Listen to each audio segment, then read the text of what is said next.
Alors ce matin, on revient sur les béatitudes. Donc Matthieu chapitre 5, les béatitudes, c'est ces premiers versets qui introduisent le sermon sur la montagne, le plus grand sermon qui a été prêché. Et ça concerne le royaume de Dieu, ce qu'il est et la vie dans le royaume. Et ça touche des choses tout à fait pratiques, concrètes.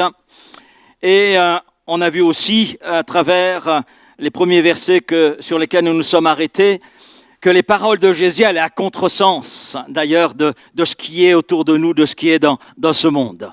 Et c'est encore ce que l'on va voir ce matin, ce que dit Jésus va à contresens de la réalité qui est là dans notre monde.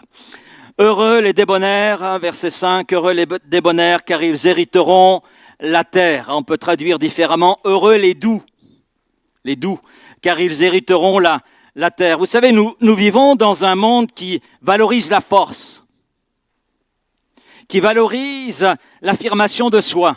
D'ailleurs, il y a de plus en plus de coachs qui sont là, qui se présentent sur la toile et qui vous présentent des programmes pour la valorisation et l'affirmation de soi. Et puis, on est dans un monde aussi où ce qui domine, c'est justement la domination et parfois même l'agressivité comme moyen de réussite. Les gens sont prêts à tout pour réussir, même à écraser les autres.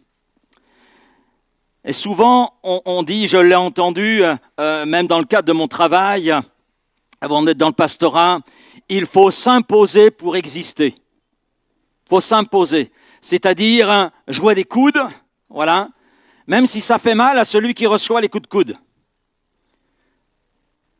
Mais Jésus, lui, dit quelque chose qui est radicalement opposé. Heureux les débonnaires. Heureux les débonnaires. Il parle d'un type de force qui n'a rien à voir avec la force que nous voyons autour de nous et qui se manifeste, mais c'est une force qui détruit. Quand nous voyons ce que l'homme fait de la force, de la domination, qu'est-ce que l'on voit? La destruction, la mort, la pauvreté, la misère. Mais là, Jésus nous parle d'un autre type de force, une force calme. Une force intérieure, une force qu'elle a maîtrisée. Et nous retrouvons des paroles similaires à celles que Jésus prononce là à ses disciples, alors qu'il est assis et qu'il les enseigne. On voit cela dans le psaume 37, verset 11. Je vais lire dans deux versions bibliques un peu différentes de celles que nous avons habituellement. « Mais les débonnaires hériteront la terre et jouiront à leur aisance d'une grande prospérité. » Dans la version seconde, c'est les misérables, mais ce n'est pas tout à fait le sens qui est donné par David. Et dans la version Darby, une version un peu littérale, « Et les débonnaires posséderont le pays et feront leur délice d'une abondance de paix. » Amen. Et les débonnaires posséderont le pays et feront leur délice d'une abondance de paix. À première vue, les paroles de Jésus, les paroles de David, dans ce psaume 37 et verset 11, à première vue, c'est complètement paradoxal. Comment les débonnaires, les doux, pourraient-ils hériter de quoi que ce soit? Comment pourraient-ils hériter de la terre? C'est pas possible. Dans la logique humaine, ce sont les puissants qui héritent, les dominants, les stratèges, les ambitieux. Mais mon frère, tu manques d'ambition, tu ne réussiras jamais dans la vie. Tu n'es pas un dominant, tu es un dominé, tu n'arriveras à rien. Ça, c'est la logique humaine. Et c'est vrai qu'on voit les plus puissants qui agrandissent leur possession en écrasant les plus faibles. C'est un phénomène balancier. Mais là, dans la bouche de Jésus, et dans ce qu'a compris David, eh bien, il y a une autre manière de vivre, une autre logique. Ce que Jésus nous montre, c'est la logique du royaume de Dieu. Amen. Ce qu'il nous montre, c'est la logique de Dieu, la logique du cœur de Dieu. Et ce matin, nous allons nous arrêter sur ce premier point. Que signifient les débonnaires selon Jésus? De quoi s'agit-il exactement? De quoi Jésus nous parle-t-il? Le mot débonnaire ou douceur, dans le texte grec, ne signifie pas faiblesse. Souvent, on confond douceur avec faiblesse. Non, non. Ça ne signifie pas passivité, ça ne signifie pas non plus timidité. Ce mot, dans la bouche de Jésus, désigne une force qui est maîtrisée, une puissance qui est là sous contrôle. Une puissance réelle, mais elle est là sous contrôle. Et quand j'ai regardé un petit peu plus l'étymologie du mot que Jésus utilise, traduit par doux dans certaines versions, débonnaire dans d'autres, eh bien, on s'aperçoit que ce mot, à l'origine, était utilisé pour parler d'un animal sauvage qui était dompté. Par exemple, un cheval sauvage qui, après beaucoup d'efforts, eh bien, a appris à obéir aux morts, est devenu doux. Le mot était utilisé justement par rapport à ces animaux sauvages, entre autres le cheval sauvage que l'on attrapait et que l'on dressait, et qui répondait aux morts. Mais le cheval sauvage dressé, même s'il obéit aux morts, conserve toute sa puissance, toute sa fougue. Mais cette puissance et fougue du cheval sauvage, eh bien, elle a contrôlé. Elle agit sous contrôle, dans une direction. Ainsi, être débonnaire, être doux, sur le plan biblique et dans la bouche de Jésus, n'a rien à voir avec la faiblesse. C'est une force maîtrisée par Dieu lui-même. Maîtrisée, qu'elle a sous le contrôle de Dieu. Alléluia. David, qui est appelé l'homme selon le cœur de Dieu, a écrit ceci dans le psaume 18 et verset 35. « Tu me donnes le bouclier de ton salut. » Amen. « Ta droite me soutient. Je deviens grand par ta bonté, je deviens grand par ta douceur. » David ne dit pas qu'il est devenu grand grâce à ses propres qualités.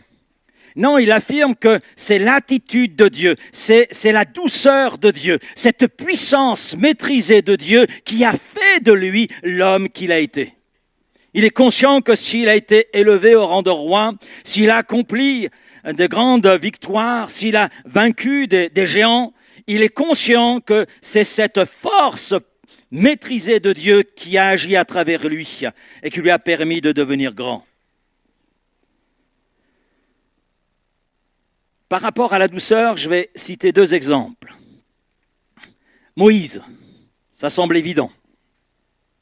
Quand on connaît la Bible, ça semble évident de parler de lui, surtout quand il est question de la douceur. Parce que la Bible dit de Moïse, dans Nombre 12, verset 3, qu'il est le plus doux des hommes. Et l'Éternel l'entendit. Or, Moïse était un homme fort patient, plus qu'aucun homme sur la face de la terre. Mais le mot qui est utilisé par patient, on peut également le traduire par douceur. Pourtant, Moïse était tout sauf un faible. Il a affronté Pharaon, il a conduit un peuple rebelle, il a intercédé devant Dieu en faveur du peuple, alors que ce peuple était là sous le jugement de Dieu. On voit Moïse s'interposer. Non, tu ne peux pas faire disparaître ce peuple. Ce n'est pas après l'avoir délivré de l'Égypte que tu vas le faire mourir dans le désert. Ce n'est pas possible. Et nous voyons un Dieu entendre la prière de cet homme et bénir cet homme. Maintenant, on a 2 épisodes qui sont intéressants. 2 chapitres qui se suivent. Dans le livre des Nombres, chapitre 11, vous pouvez le lire chez vous, nous voyons le peuple que Moïse conduit qui n'arrête pas de murmurer. Bon, il a passé son temps à murmurer, passé son temps à râler. C'est un peuple de râleurs que Moïse a sorti d'Égypte. Est-ce que quelquefois nous ne ressemblons pas à ce peuple? D'ailleurs, le peuple français est reconnu pour quoi? Sa réputation mondiale. On est les champions du monde. On est champions du monde dans ce domaine. Dans la râlerie, il n'y a pas mieux qu'un Français. Eh bien, Moïse conduit un peuple dans Nombre 11 qui n'arrête pas de murmurer contre lui. Il n'a pas la bonne coupe. Si le rasoir est allé un petit peu trop vite, qu'il a une coupe plus courte que ce que le peuple voulait, le peuple va râler. Le peuple a du pain vraiment béni, le pain qui tombe du ciel, il râle. Dieu leur donne des cailles, ils râlent. Dieu leur donne de l'eau, elle n'est pas bonne. On voulait de la San Pellegrino.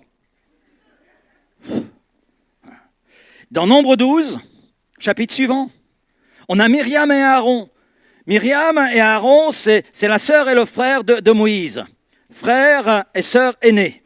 Et nous les voyons, qui, sous prétexte de critiquer son mariage avec une femme éthiopienne, ils expriment en réalité leur jalousie à l'égard de Moïse.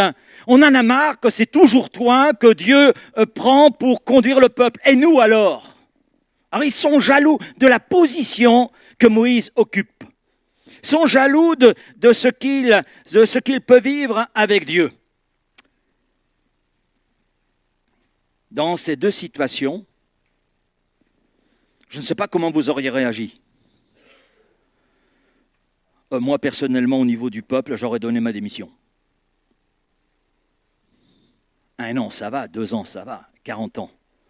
Oh non, c'est trop. C'est trop. Non, vous n'aurez pas donné votre démission? Allez, soyez honnêtes.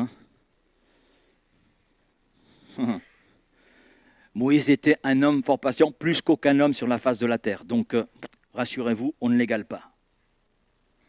Donc, mais dans ces deux situations, nous voyons la capacité de Moïse à rester calme et obéissant face aux murmures du peuple, face aux pressions que peuvent mettre le peuple, face aux conflits, ce qui mettait en évidence une force intérieure et une confiance en Dieu. Et c'était là sa force. Nous savons à la lumière des textes bibliques que Moïse était un homme impulsif. Eh oui, c'est un homme impulsif. Il était semblable à un cheval sauvage. N'a-t-il pas tué l'Égyptien? Par impulsivité? Oui. Mais là, dans Nombre 11, dans Nombre 12, on voit un homme qui est tenu par le mort divin. Amen. Ce cheval sauvage qu'il pouvait être est là dompté par Dieu. Et il y a une force qui émane de lui. Dans la deuxième situation que j'ai citée par rapport à la jalousie exprimée assez violemment de la part de Myriam et Aaron, le jugement est tombé sur les deux. Marie a été atteinte de lèpre et Moïse a prié pour elle. Il a prié pour elle. Il a prié pour sa guérison. Et elle a été guérie sur l'intercession de Moïse. Il aurait pu se plaindre. Non. La douceur de Moïse n'était pas la passivité, mais une dépendance totale à Dieu. Et dans cette soumission à Dieu, Moïse était fort et capable de ne pas laisser son tempérament impulsif naturel prendre le dessus, mais demeurer sous le contrôle de Dieu, être maîtrisé par Dieu. Et c'était préférable. C'était préférable. Parce que si Moïse avait donné 2 claques à Myriam et 2 autres à son frère Aaron, qu'est-ce qui se serait passé? Le conflit serait monté. Et cela aurait touché le peuple. Et cela aurait infecté le peuple, qui ne s'en serait pas privé, puisque dans le chapitre précédent, Nombre 11, il est là n'arrêtant pas de râler, n'arrêtant pas de critiquer, de murmurer. Donc, celui qui a montré une force, c'est Moïse. C'est Moïse. Le deuxième exemple, vous le connaissez, c'est Jésus. Jésus, le modèle parfait de la douceur. Jésus lui-même dira « Je suis doux et humble de cœur ». Matthieu 11, 29. « Je suis doux et humble de cœur. Et en raison de ce que je suis, vous pouvez prendre mon joug sur vous et recevoir mes instructions. » C'est-à-dire, vous pouvez rentrer sous mon joug, être sous mon contrôle, sous ma direction. Et à partir de là, recevoir mes instructions. Parce que je suis doux et humble de cœur. Pourtant, quand on regarde Jésus, ce n'était pas un faible. Ce n'est pas un faible. Le cinéma, etc., nous donne une représentation de Jésus qui n'est pas toujours conforme à ce que nous lisons dans l'Écriture. On nous présente souvent un mannequin, mais Jésus n'avait rien pour attirer les regards. Et l'acteur souvent choisi pour représenter Jésus serait capable de faire un défilé de mode. Je ne crois pas que Jésus soit adepte du défilé de mode. Il a fait un autre défilé pour notre salut, celui de la croix. Le chemin de Golgotha. Donc Jésus n'était pas un faible. Nous le voyons chasser les marchands du temple à 2 reprises. La première fois au début de son ministère, la deuxième fois dans cette dernière semaine à Jérusalem, avant de connaître la croix. On voit cela dans Matthieu chapitre 21, Marc chapitre 11 et Luc 19. Là, c'est dans la dernière semaine. Et puis dans Jean, donc chapitre 2, c'est au début de son ministère. On voit à 2 reprises, Jésus prend le contrôle dans ce temple qui était normalement réservé pour louer et adorer Dieu. Et voilà que c'était transformé en une maison de business. C'était la bourse de Jérusalem. Alors que cette maison était une maison de prière pour toutes les nations. Et Jésus rétablit l'ordre avec une certaine fermeté. Il confronte les pharisiens, ces religieux, très fiers de leur religiosité, très fiers de leur piété, mais en réalité qui conduisaient à la mort. Et comme disait Jésus, vous êtes des aveugles qui conduisent des aveugles à la mort, et c'est terrible, c'est terrible. Et puis, Jésus parlait avec autorité, il ne parlait pas comme les scribes et les pharisiens, mais il parlait avec autorité, le peuple était étonné pour cela. Mais Jésus, à aucun moment, n'a cherché sa propre gloire. Il ne répond pas par la vengeance, même lorsqu'il est injustement accusé, c'est le moins qu'on puisse dire.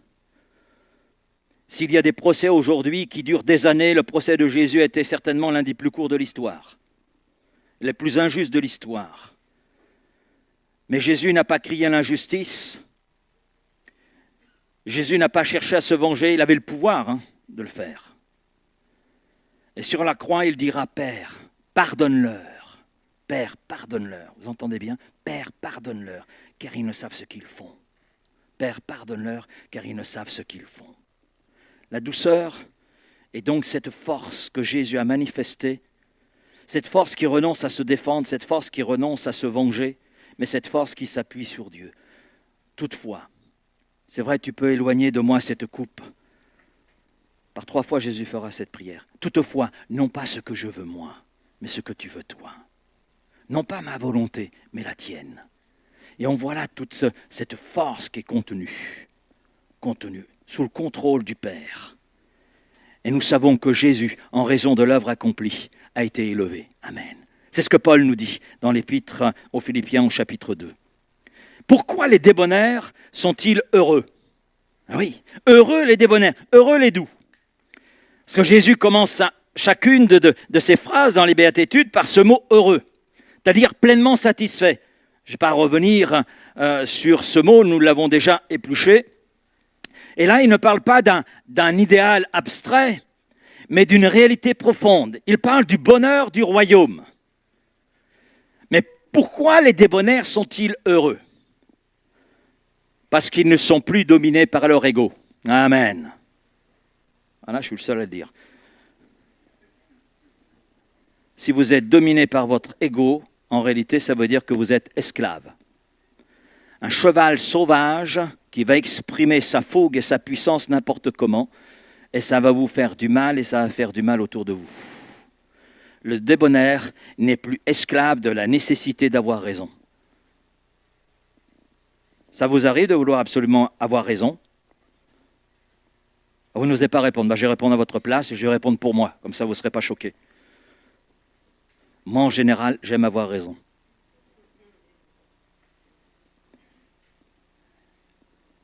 Parce qu'accepter d'avoir tort, ça fait mal à son ego. Oh, nous sommes tous du même moule.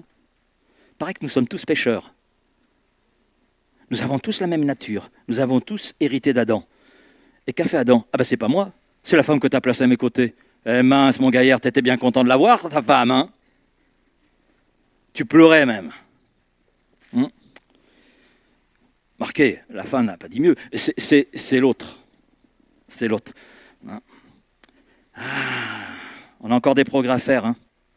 Priez pour votre pasteur parce qu'il a encore pas mal de progrès à faire. Mais en réalité, qu'est-ce qu'un pasteur? Vous savez ce qu'est un pasteur? Un jour, on m'a dit, oui, c'est quelqu'un qui parle bien. Un pasteur, c'est simplement un pécheur sauvé par grâce à qui Dieu donne une responsabilité pour laquelle il va rendre des comptes.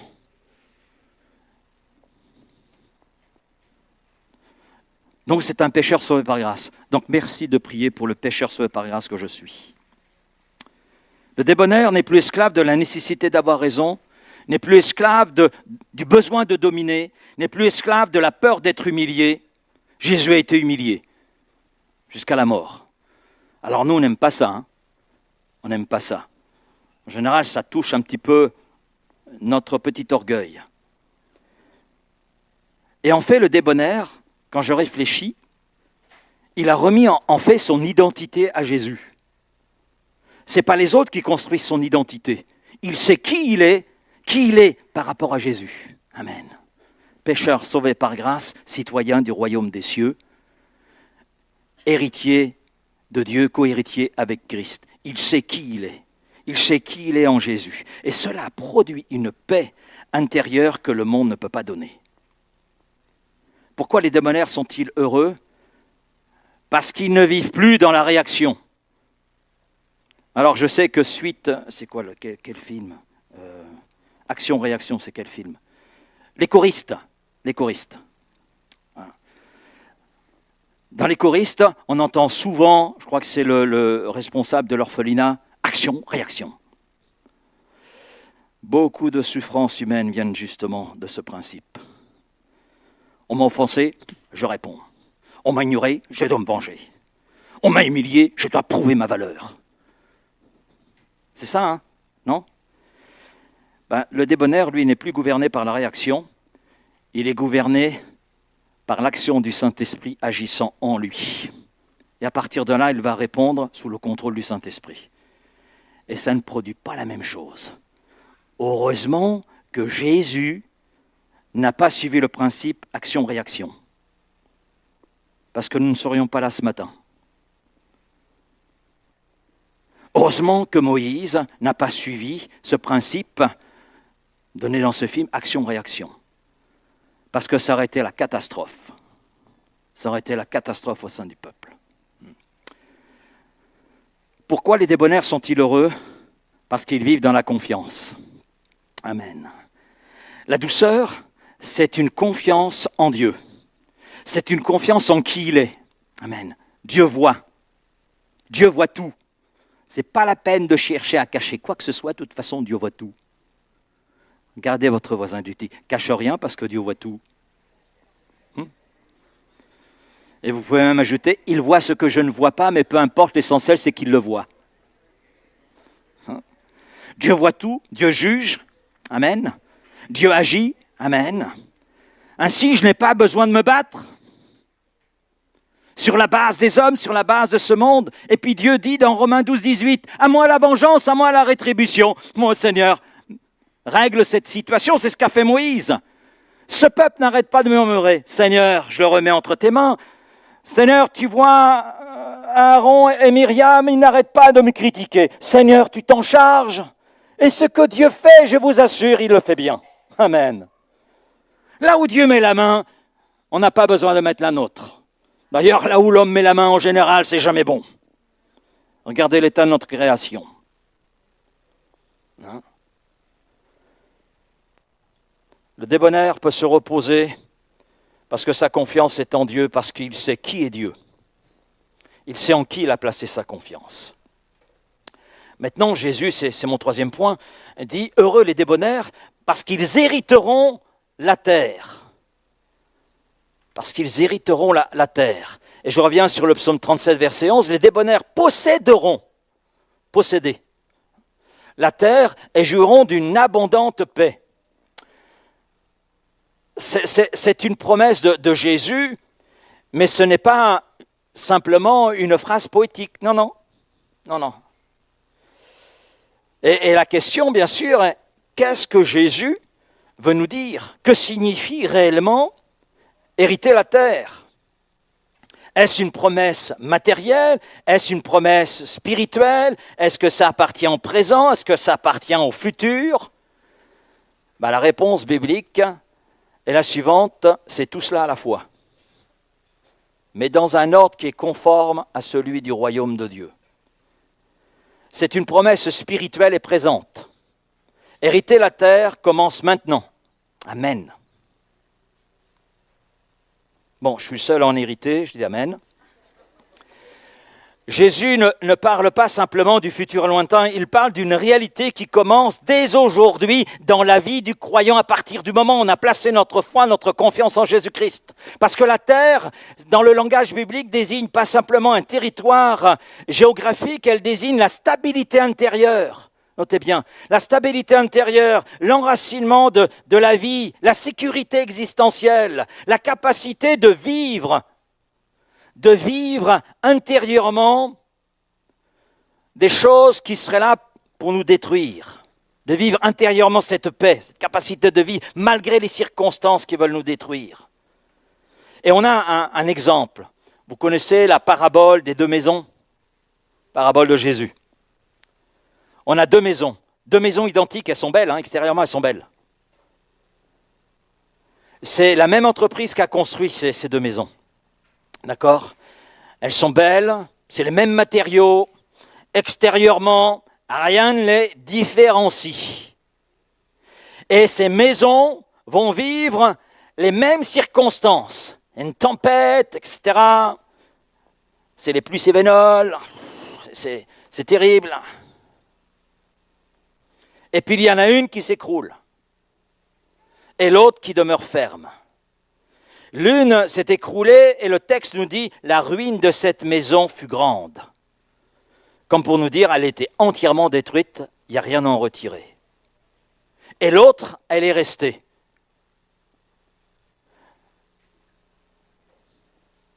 Elle était stable, n'a pas été agitée. Et la différence n'était pas extérieure, j'allais dire elle était intérieure, dans les fondations, dans ce qui ne se voyait pas. Le débonnaire hérite la terre en raison de cette foi qu'elle a en lui, qui procure une stabilité malgré les circonstances dans lesquelles il peut là se trouver. À celui qui est ferme dans ses sentiments, Ésaïe 26, verset 3, tu assures cette paix parfaite. Mais cette promesse de Matthieu 5,5 ne s'arrête pas à ce qui est simplement à l'intérieur. Elle a une dimension qui est visible dans l'histoire. C'est le deuxième point. Le royaume de Dieu, c'est vrai, renverse nos logiques humaines. Les plus agressifs avancent, c'est ce que nous voyons. Les plus bruyants s'imposent. Les plus stratèges dominent, c'est vrai. Mais Jésus annonce une inversion radicale. Les débonnaires hériteront la terre. Ce ne sont pas les plus agressifs, les plus bruyants, les plus grands stratèges qui vont hériter la terre. Non, ce sont les débonnaires, les doux. Mais pourquoi Jésus dit-il cela?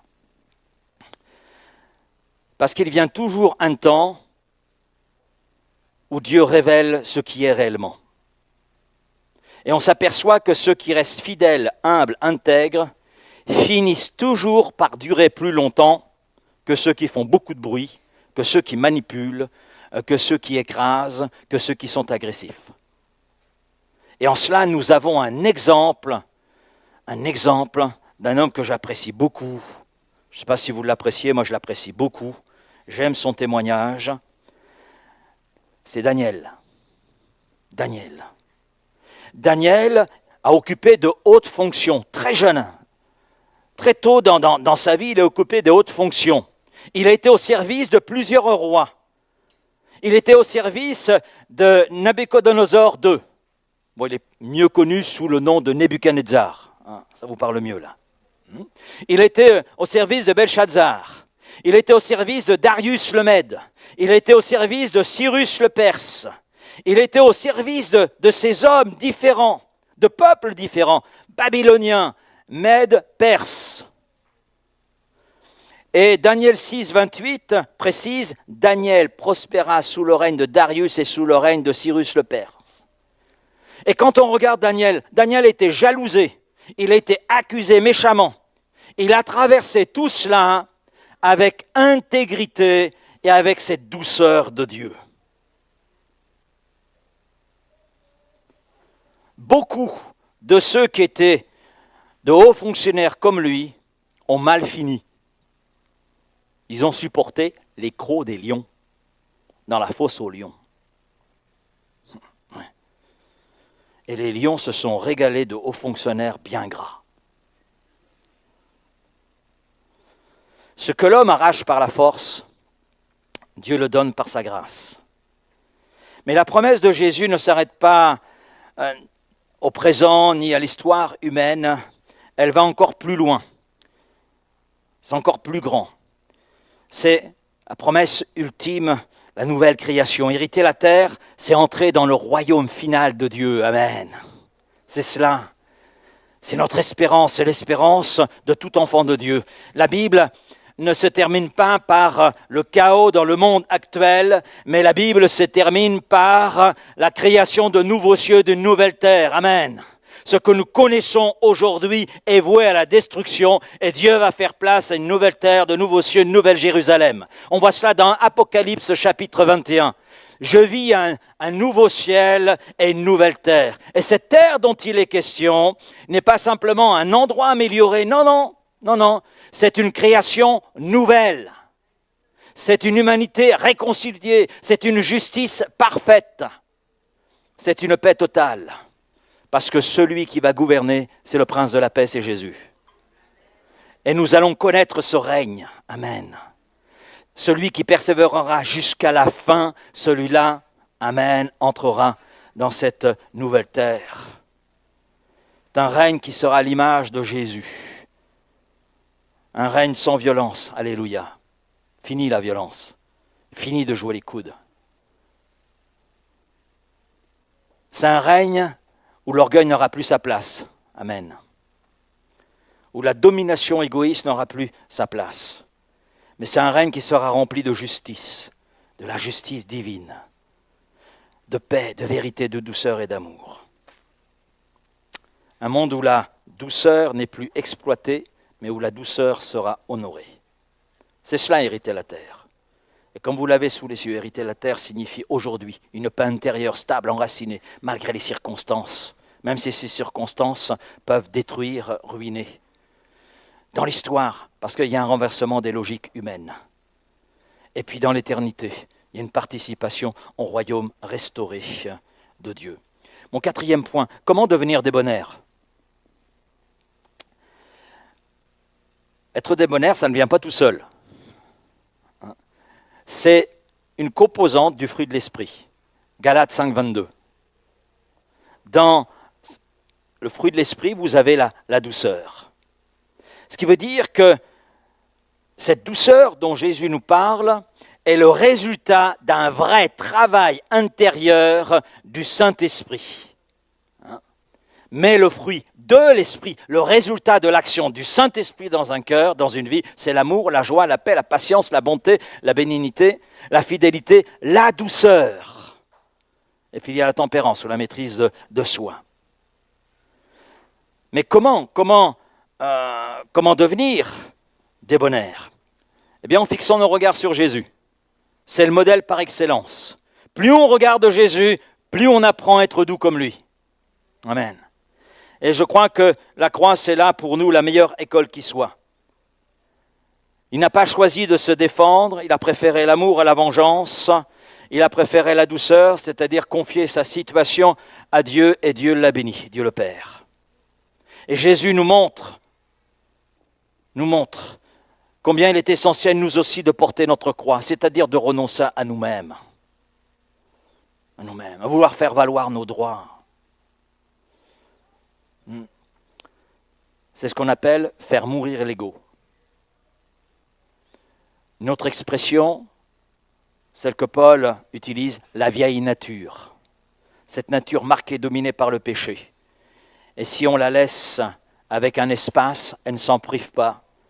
elle nous fera mal, et elle fera du mal. Et puis, comment devenir débonnaire? Fixer nos yeux sur Jésus, qui est le modèle par excellence. Laissez faire le Saint-Esprit. Laissez le Saint-Esprit agir. Et pour que le Saint-Esprit œuvre en nous, il faut le laisser faire. Seigneur, voilà ma vie, voilà ce que je suis. Fais ton œuvre. Fais ton œuvre. Prends le contrôle de ma vie. Si vous ne l'avez pas encore fait cette prière, puissiez-vous la faire ce matin. Et puis, savoir dire non à notre ego. Jésus a dit, si quelqu'un veut me suivre, qu'il renonce à lui-même. Luc 9, 23. La douceur grandit quand on accepte de laisser le contrôle de notre ego. C'est le contrôle de notre ego au Saint-Esprit. Transforme-le cet ego. Amen. Transforme-le. Modifie-le. Et que je puisse être rendu semblable à toi. J'en arrive à la conclusion. Ce que Jésus nous propose, ce n'est pas une morale impossible. En fait, il nous ouvre la voie vers une vie nouvelle. C'est ça, la vie du royaume de Dieu. C'est là quelque chose d'extraordinaire. Heureux les débonnaires. Et ce bonheur n'est pas le résultat de ce que le monde peut nous offrir. Ce n'est pas la gloire, ce n'est pas la domination, ce n'est pas la revanche. C'est une paix profonde. Une liberté intérieure, une confiance totale en Dieu. Et la promesse, elle est certaine. Heureux les débonnaires, car ils hériteront la terre. Amen. Merci Seigneur. Merci Seigneur pour ta parole ce matin. Merci.